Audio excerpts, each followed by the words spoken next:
Hello and welcome to Around the Air Force. A decision was reached in the case of Senior Airman Carl Ware's death by gunshot.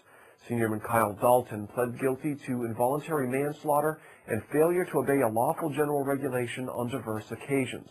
Dalton was stationed in Iraq with Airman Ware last summer. He pulled the trigger on a loaded 9mm handgun he believed was empty, fatally shooting Senior Airman Carl Ware in the chest.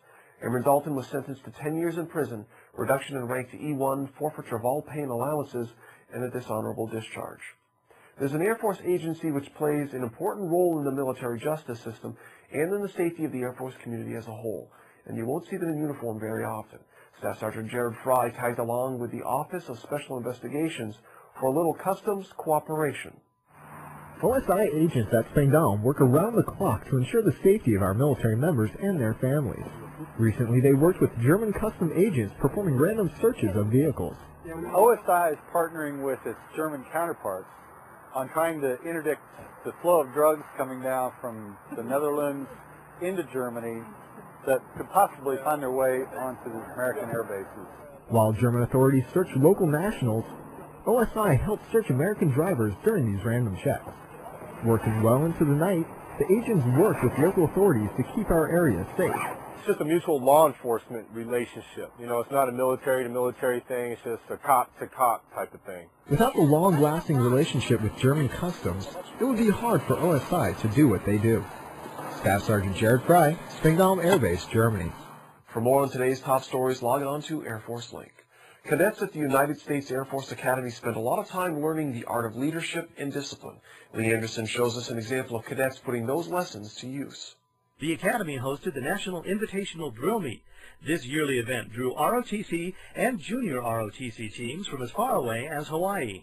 Coordinated by the Cadet Honor Guard, cadets handled all the logistics of the program, from sending out invitations to making sure the teams were fed and housed. We start at the beginning of the year, getting dates set up for when we can have it. We prepare special operating procedures for the meet, prepare invitations and things like that, and then we send those out to the teams that we would like to participate. There were 11 different events encompassing standard and exhibition drill. The competitors used the event to show off their skills honed over many months. Pretty much we start at the very beginning of the school year, and we practice every day for about 4 hours. A lot of blood, a lot of sweat, a lot of hard work. It takes a lot of practice, a lot of dedication. If you're doing junior ROTC or if you're in ROTC and there's a drill team available, I highly suggest you take advantage of it. It's great.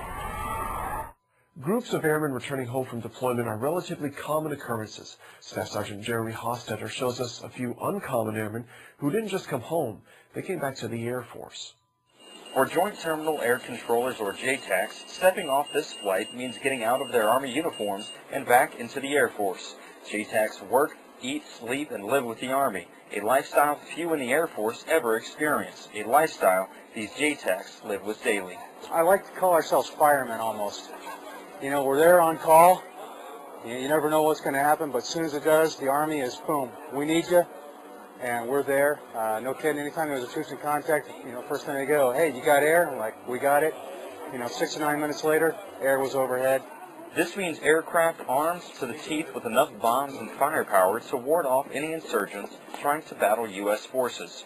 They know tanks and guns and maneuver and blocking and tackling, all that good stuff, and then we bring another element to the fight. And adding that element means that these airmen are giving up an Air Force way of life.